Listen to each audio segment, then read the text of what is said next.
নির্বাচন নিয়ে ৬৬ সংস্কার প্রস্তাবের ২৫টির সঙ্গে একমত ও ২৫টিতে আংশিক মত দিয়েছে বিএনপি। কথা জানিয়েছেন বিএনপির স্থায়ী কমিটির সদস্য সালাউদ্দিন আহমেদ। দুপুরে সংস্কার নিয়ে জাতীয় ঐকমত্য কমিশনের সাথে বৈঠক শেষে কথা বলেন তিনি। বান্ডেল থাকলে প্রতি সেনমানিতে টাকা বাঁচবে। বিকাশ সেনমানি বান্ডেল কিনে জিতুন প্রতি লেনদেনে। পৌনে ১১টার দিকে বিএনপির ৫ সদস্যের প্রতিনিধি দল এই বৈঠকে অংশ নেয়। এ সময় ঐকমত্য কমিশনের সহসভাপতি ডক্টর আলী রিয়াজ বলেন, রাজনৈতিক দলগুলোর সাথে ঐকমত্যের ভিত্তিতে জাতীয় সনদ করতে চায় কমিশন। স্থায়ী গণতন্ত্র প্রতিষ্ঠাই মূল লক্ষ্য। গণতন্ত্রের জন্য বিএনপির ভূমিকা প্রশংসনীয়। পরে বিএনপির স্থায়ী কমিটির সদস্য নজরুল ইসলাম খান বলেন, সংস্কার একটি চলমান প্রক্রিয়া, এটি সময়ের সাথে সাথে পরিবর্তিত হয়। বিএনপি সংস্কারের বিপক্ষে নয়, দেশ গঠনে দলটি বেশি সোচ্চার। ঐকমত্য না হলেও ৩১ দফাই বিএনপির সনদ, এর ওপর ভিত্তি করেই সামনে এগিয়ে যেতে হবে বলে জানান নজরুল ইসলাম খান। এর আগে গত ২৩ মার্চ জাতীয় ঐকমত্য কমিশনের কাছে লিখিতভাবে মতামত জমা দেয় বিএনপি। আমরা এই আলোচনার মধ্য দিয়ে আমাদের লক্ষ্য হচ্ছে একটি জাতীয় সনদ তৈরি করা, যাতে করে আমরা বাংলাদেশে একটি স্থায়ী গণতান্ত্রিক ব্যবস্থা প্রতিষ্ঠা করতে পারি। বারবার আমরা দেখেছি যে গণতন্ত্র কেবল হোঁচট খেয়েছে তা নয়, একটি ব্যক্তিতান্ত্রিক স্বৈরতন্ত্র প্রতিষ্ঠিত হয়েছিল এই দেশে। আমরা স্বীকার করি যে আমাদের যাদের করার দায়িত্ব ছিল, আমরা যা যা বলা হয়েছে তার সবটা হয়তো করতে পারি নাই, কিন্তু এই কঠিন কাজটা করার আগ্রহের অভাব ছিল, এটা আমি মানব না। চেষ্টা ছিল, পরিস্থিতি এবং সহযোগিতার অভাব, এটাও একটা কারণ। জাতীয় ঐকমত্য কমিশনের সাথে বিএনপির চলমান বৈঠক নিয়ে আরো বিস্তারিত জানাতে এই মুহূর্তে সেখান থেকে যোগ দিয়েছেন সহকর্মী মাহমুদ শরীফ। মাহমুদ শরীফ, এই বৈঠকটির খানিকটা অংশ আমরা প্রতিবেদনে দেখাচ্ছিলাম এবং আমরা শীর্ষ নেতাদের বক্তব্য খানিকটা জানালাম।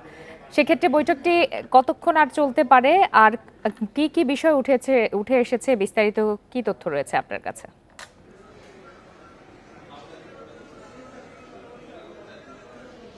দেখুন, বিএনপির সাথে জাতীয় ঐকমত্য কমিশনের বৈঠক শুরু হয়েছে বেলা 11টার দিকে। বৈঠক এখনো চলমান আছে। এর মাঝখানেই বৈঠকের নেতৃত্ব দানকারী বিএনপির স্থায়ী কমিটির সদস্য সালাউদ্দিন আহমেদ তিনি গণমাধ্যমে কথা বলেছেন। তিনি যে বিষয়টি বলেছেন যে রাষ্ট্র সংস্কার অর্থাৎ সংবিধান সংস্কার থেকে শুরু করে বেশ কিছু রাষ্ট্রীয় বিষয়ে সংস্কারের যে উদ্যোগ নেওয়া হয়েছে এবং প্রস্তাবনা আকারে সেটি বিভিন্ন দলের পক্ষ থেকে মতামত চেয়েছে ঐকমত্য কমিশন এবং এটা নিয়ে পর্যালোচনা হচ্ছে। এখন বিএনপি একদিনে আসলে এই আলোচনা শেষ করতে চাচ্ছে না, এটি তার বক্তব্যে উঠে এসেছে। তিনি বলেছেন যে আমরা আজকে শুরু করেছি দ্বিতীয় দফার যে আলোচনা, এই আলোচনা যে আজকে শেষ হতে হবে এরকম কোনো বাধ্যবাধকতা নেই, যে কারণে তারা আজকে সংবিধান সংস্কার ইস্যুতে আলোচনা শুরু করেছেন। এখানে তিনি বলেছেন যে ১৬৬টি প্রস্তাবনার মধ্যে ৭৬টি সংবিধান সংস্কার ইস্যুতে, এবং এই সংবিধান সংস্কার ইস্যুতে এই ৭৬টির মধ্যে বিএনপি ২৫টির সাথে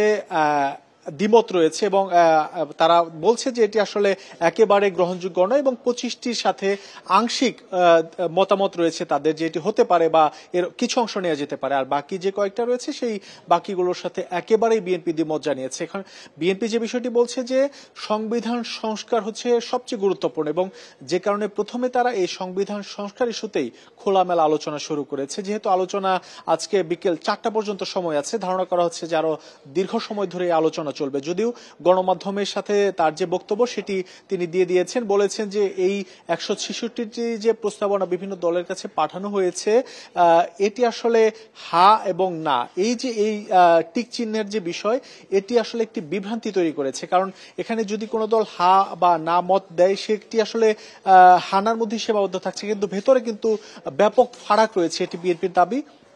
বিএনপি বলছে যে বেশ কিছু ধারা আছে যেগুলি আসলে মোটেও গ্রহণযোগ্য নয় এবং নির্বাচন কমিশন সংস্কার ইস্যুতে বলেছেন সালাউদ্দিন আহমেদ, তিনি বলেছেন যে নির্বাচন কমিশন সংস্কার ইস্যুতে যে কিছু প্রস্তাবনা দেয়া হয়েছে যদি সেগুলি বাস্তবায়ন করা হয় তাহলে নির্বাচন কমিশনের যে স্বাধীনতা সেটি আরো অনেকাংশে কমে যাবে এবং বিএনপি নির্বাচন কমিশন সংস্কার ইস্যুতে আজকে কোনো আলোচনা করবে না, শুধু আজকে তারা সংবিধান সংস্কার ইস্যুতে আলোচনা করবে এবং ধাপে ধাপে দুদক, আইন শৃঙ্খলা প্রশাসন, নির্বাচন কমিশন এগুলি নিয়ে ধাপে ধাপে আলোচনা করবে।